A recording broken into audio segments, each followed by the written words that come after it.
In 2006, a mother woke up around 5 a.m. to strange noises coming from the basement. Curious and slightly alarmed, she went to check, and there, in the shadows, stood a masked man. Before she could react, he lunged at her, slashing her repeatedly.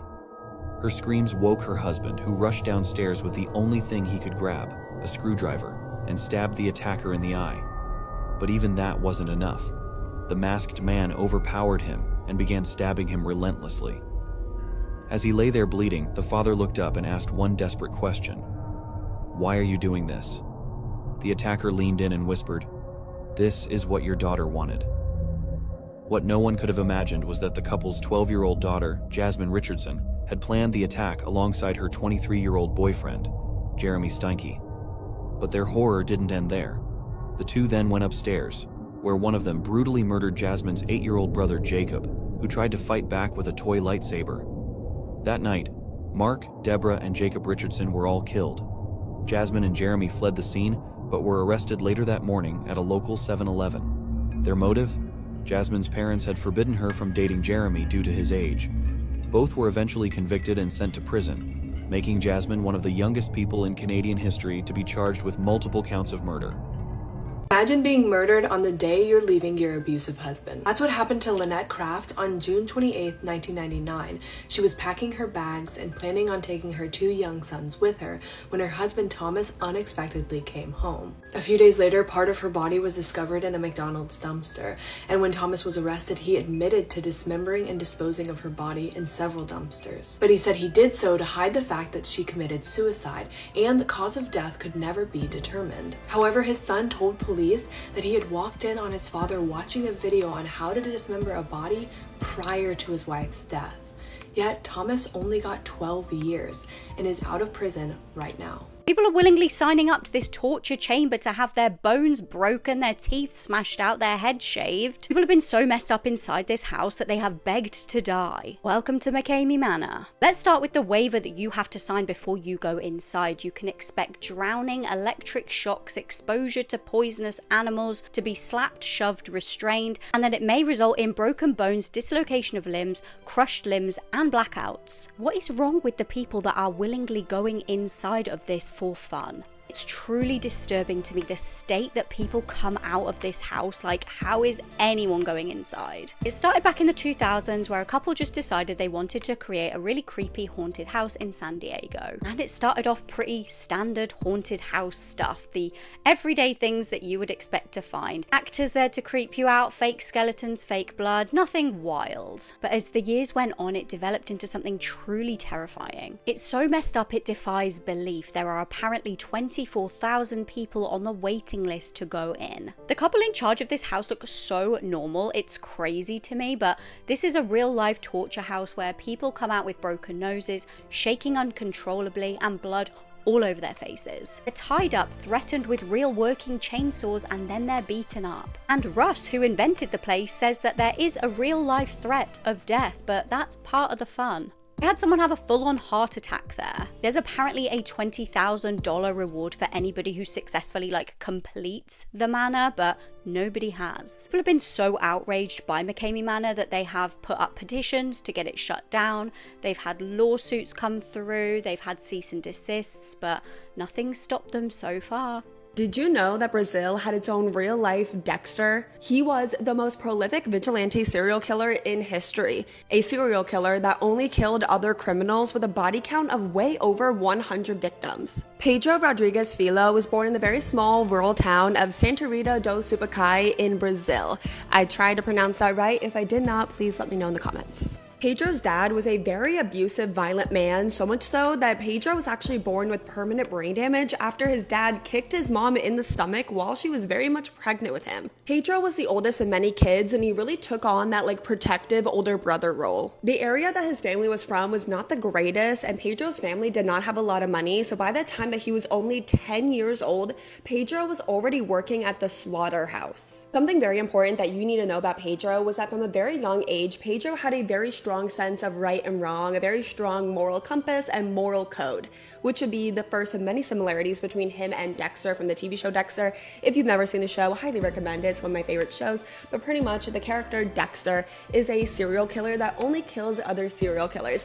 And he has a moral code where he can only kill people that he deems deserves it. Like I said, Pedro had this very strong sense of right and wrong. He was very passionate about standing up against what he thought was injustice and defending those that he thought were being treated unfairly. And when Pedro was only 13 years old, he decided to act out on this for the first time after he felt like his cousin had treated him unfairly. While working with his cousin one day, Pedro, at only 13 years old, pushed his cousin's arm into an industrial press, which crushed his cousin's arm all the way up to the shoulder before it ultimately got jammed. His cousin did survive, and Pedro's only punishment was to clean up the machine. Pedro felt no remorse. He felt like justice had been served. Only 1 year later, Pedro was 14 years old when his father was wrongfully fired from his job after a coworker lied and accused him of stealing. Family was already not doing that well financially, and now that his father had lost his job wrongfully, Pedro was watching as his younger siblings were starving. And since his dad was wronged, justice had to be served. So Pedro, at only 14 years old, killed for the first time. He killed the man that fired his dad. 1 month later, he killed the man that lied and got his dad fired. At only 14 years old, Pedro joined a gang, and he got pretty high up in the gang, and he gained a reputation of the kind of guy that you don't want to mess with. And then Pedro's entire life changed. Pedro fell in love. He fell in love with a woman named Maria. She was pregnant, so they were expecting their first baby. So Pedro tried to really turn his life around for Maria and his future child. He was still committing some crimes, like he was stealing, but it was more like Robin Hood, like Robin from Bad Guys. He turned his life away from organized crimes, but he still definitely had a lot of enemies. One day, Pedro came home and he found Maria, who was 7 months pregnant, murdered on the floor, and then on the wall written in her blood was, "We will get you." Pedro spent months trying to track down the man that killed Maria. Once he found out who that man was, turns out that man's brother was going to be getting married soon. So Pedro and some of his buddies crashed that wedding, shooting every man there, sparing only the women and children. This made Pedro a legend. His reputation went far and wide, and from then on, Pedro was known as Padrino Matador.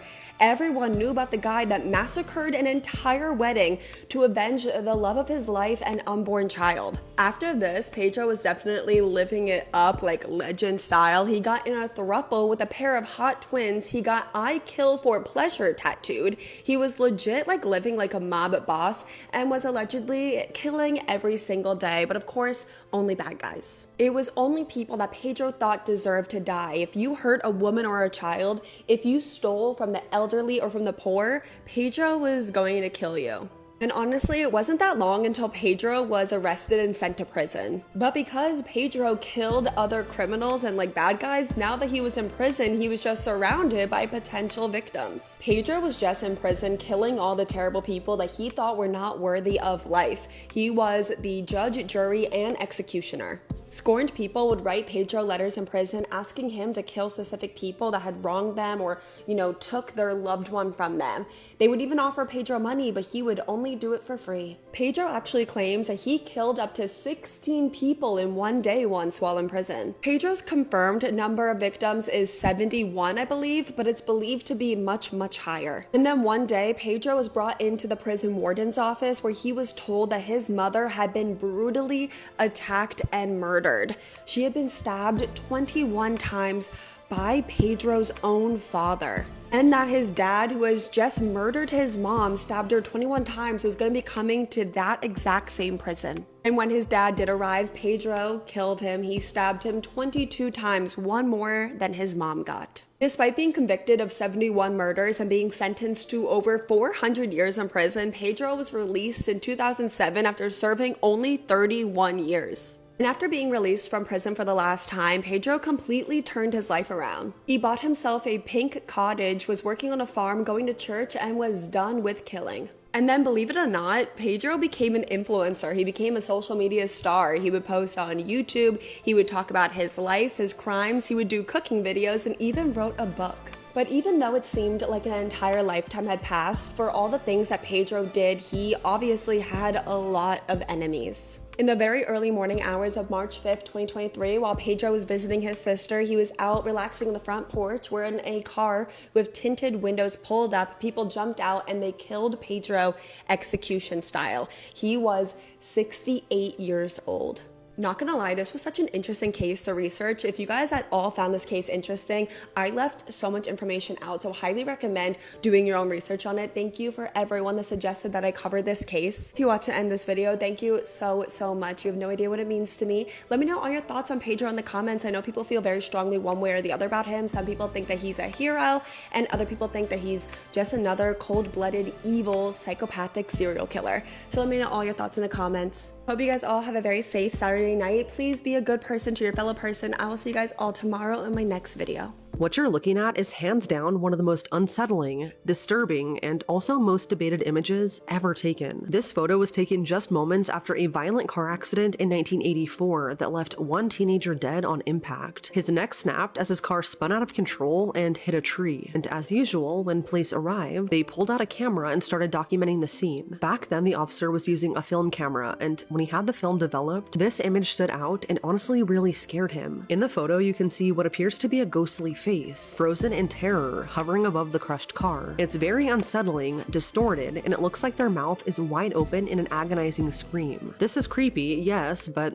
that's not what really scared him. What creeped him out was that this face eerily resembled the teenager who died in the car crash. And at the time this photo was taken, he was already dead and had been for some time. But this image looks identical to him. Some think this photo caught his ghost or soul, confused and shocked, leaving his body. Others think it was a simple camera anomaly like a double exposure. All I know is that this photo became known as the Screaming Spirit, and it is an extremely unsettling story, so let's talk about it. This is John Bulwar. He was 16 years old when he died in a sudden and violent car accident. At around 7:15 p.m. on December 27th, 1984, he and 3 of his friends took off to go to a Prince concert. They were all super excited for this and just being typical teenagers, but they never made it to the concert. As they were driving down Edgecombe Road in St. Paul, Minnesota, the night air suddenly grew really foggy. The driver made their way around a curve on this remote road going about 40 miles per hour, but at some point they lost control of the car and spun out, violently crashing head-on into a tree. John, who was sitting in the front passenger seat, died on impact as his neck snapped, but his 3 friends managed to escape the wreckage with only minor injuries. Within minutes, a couple of officers with the St. Paul PD were on the scene, who at first glance saw 3 teenagers standing outside of the crushed car. It was 2 16-year-old boys and 1 15-year-old girl who seemed okay, but they were really scared for their friend John, who was still inside the car and not moving. When Officer Brian Coyle looked inside the car, he saw John wedged under the dashboard on the passenger side. He had no visible injuries other than a little bit of blood coming from his nose, and Officer Coyle said it kind of just looked like he was sleeping. But sadly, John suffered a severe broken neck as the car slammed into the tree, and he died instantly.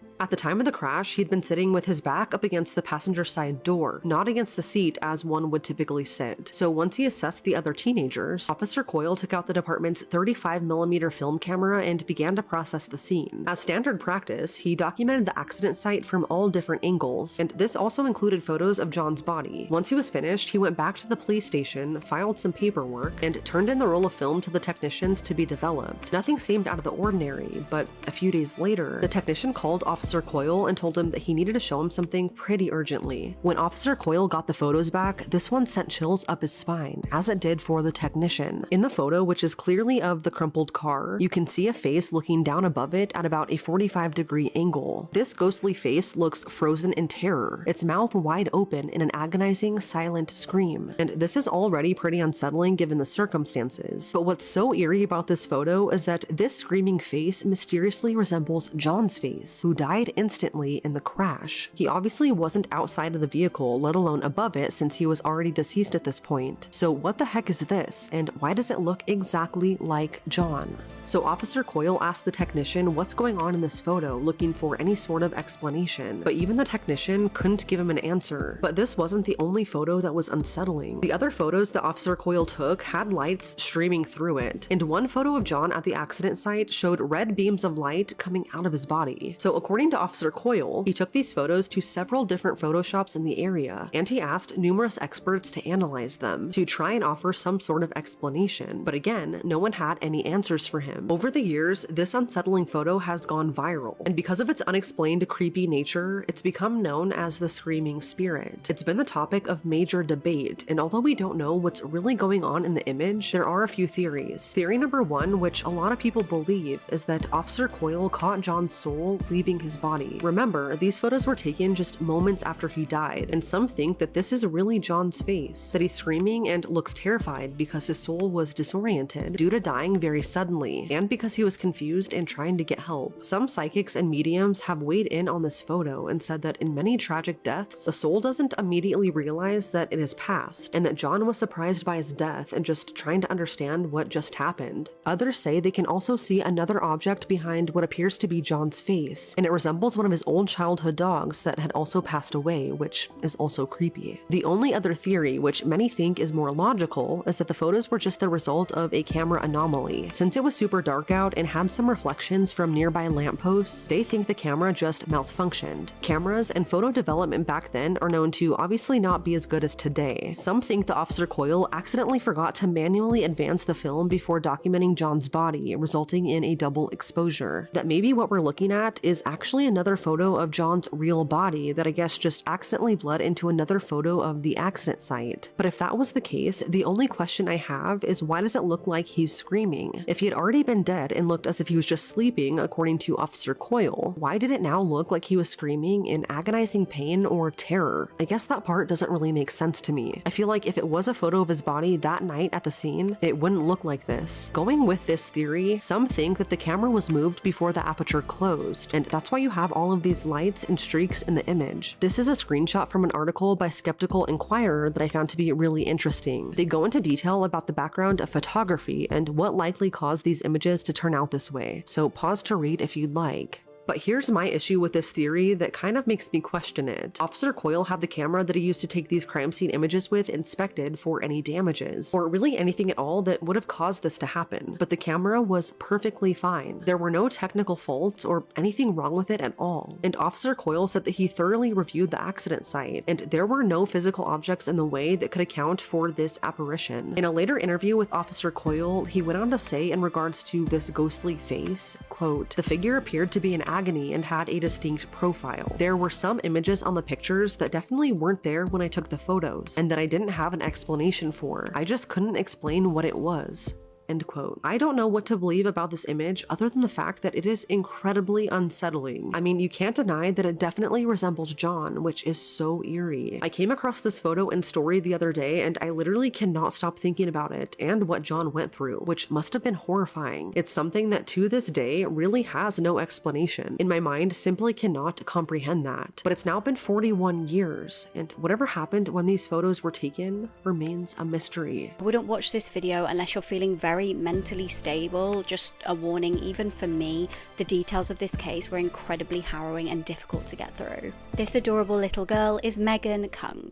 She was just 4 years old but had lived through more abuse than most people even hear about in their entire lives. She was born in 2015 in Singapore to the content creator Simon Boy and his partner at the time, Fu Li Ping. Disclaimer, Simon Boy had absolutely nothing to do with any of this and was incredibly devastated by it. The pair split up and little Megan started living with her mum, Fu, and also Fu's mum, so her grandmother, basically, in a rented apartment. And it was when Megan had started to go to nursery when she was about 3 years old that the nursery staff noticed loads of marks all over her that just did not look normal. She had like suspicious looking bruises, and I honestly see this so much in child abuse cases where the nursery start to talk about this, notice this, speak up about this, and then the mother just takes them out of nursery. By this point, this poor child was absolutely covered head to toe in bruises, marks on her face, her arms, her legs. Turned out her mum and her grandmother were caning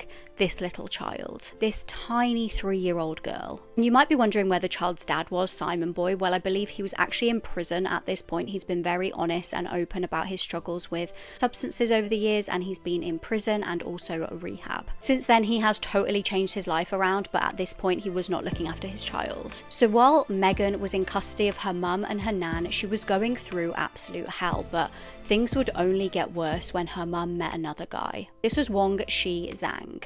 But it was only when it was far, far too late that the true horrors would be revealed. In July 2020, the biological dad, Simon Boy, actually rang police and said he was really concerned about his daughter. He hadn't seen her for ages. He was really concerned for her welfare. And when Megan was unable to be located, the mum, Fu, and her boyfriend at the time were arrested. What police found on their phones, honestly, is absolutely horrific, shocking. I am just warning you again now. This little girl was continuously slapped, kicked, ridiculed, made to wear a soiled nappy on her head on occasions.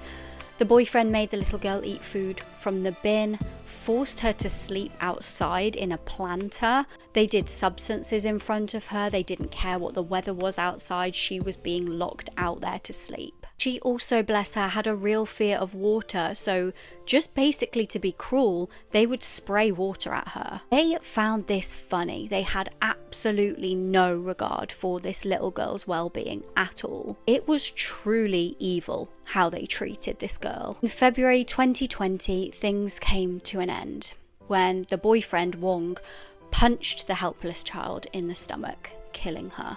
And in their next cowardly act, they left her body in the apartment while they just carried on living their life, traveling around, staying in hotels, wondering how they were going to dispose of the body. They ended up burning Megan's body in a metal barrel after researching how to do this online. Fu was given 19 years in prison and Wong got 30 years plus 17 strokes of the cane. Let's bring back outing people for their weird obsessions before it gets to the point where they are literally murdering people over it. Okay, prime example is this guy right here. He had a disturbing obsession with leaves in trees, so much so that he killed almost an entire family, dismembered them, and then stuffed their remains inside of a 60-foot hollowed out tree in the middle of the forest. He then kidnapped the 13-year-old daughter of the family that he killed and then took her back to his house where he held her captive for 4 days. But this wasn't just a regular house. His house was covered in thousands of leaves. Like the entire living room floor was made out of leaves, and most of the walls inside of his home were lined with shopping bags, also filled with leaves. The young girl was found in the basement of his home, bound to a bed made of, you guessed it,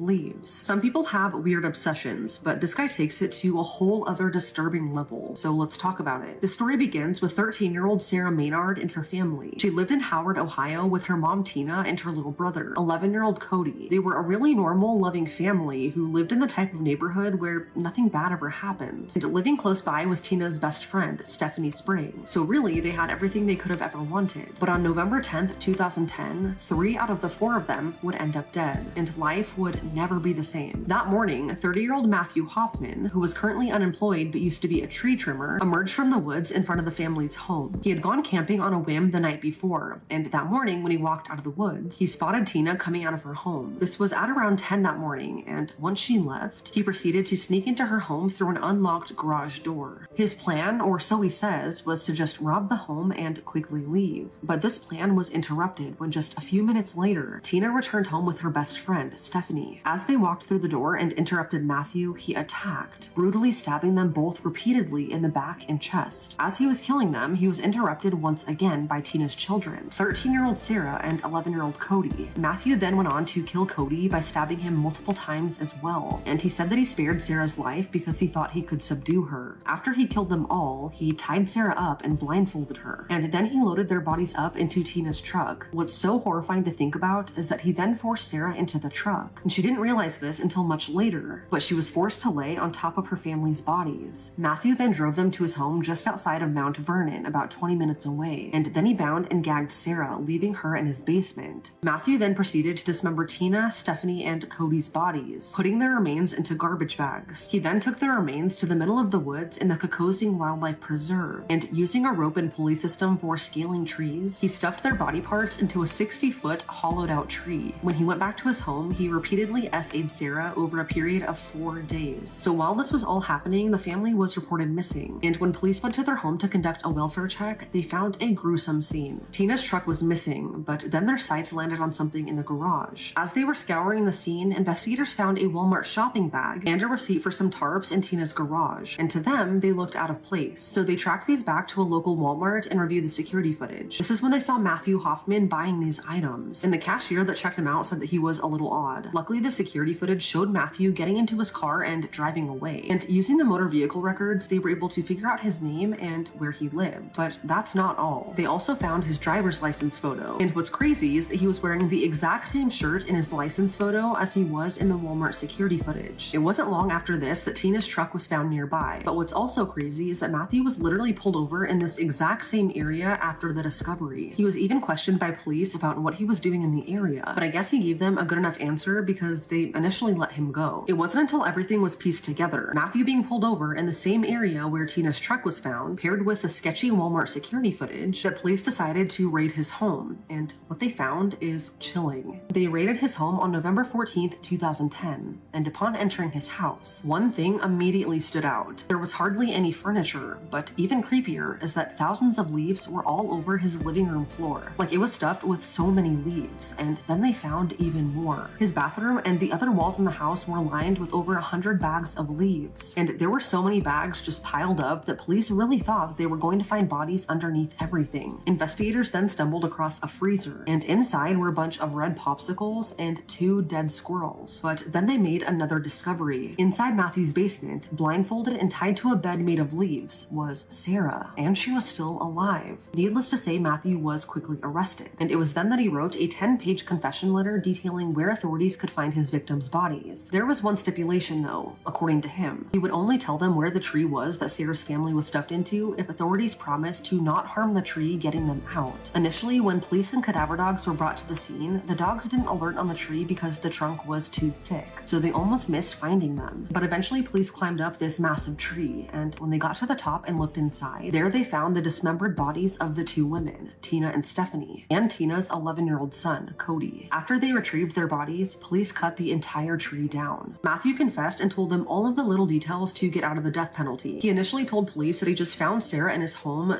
days after the crime and realized that he must have done something bad. But he also told police that he took care of Sarah. He fed her cheeseburgers, allowed her to take showers, and even let her watch movies and play video games like Iron Man 1 and 2. But this was a flat-out lie. Not only did he repeatedly SA her, but he also only let her have cereal and rotten milk over those entire 4 days that she was held captive. Because of his disturbing obsession with leaves and trees and his method of disposing of his victims, Matthew became known as the Leaf Killer. In 2011, he pleaded guilty to aggravated murder, kidnapping, and SA, and he was then sentenced to life in prison without parole. A forensic psychologist who examined the case said that Matthew's psychotic preoccupation with collecting leaves is a form of camouflage, and it indicates signs of schizophrenia. It's unclear whether or not he was ever actually diagnosed with schizophrenia, but it's been reported that he's refused treatment for it in prison, which I didn't know was possible. In 2021, Matthew's old home and scene of part of his crime was transformed into affordable housing for women. It was completely remodeled and became a temporary shelter for women who were experiencing setbacks and struggles with addiction, homelessness, and mental health.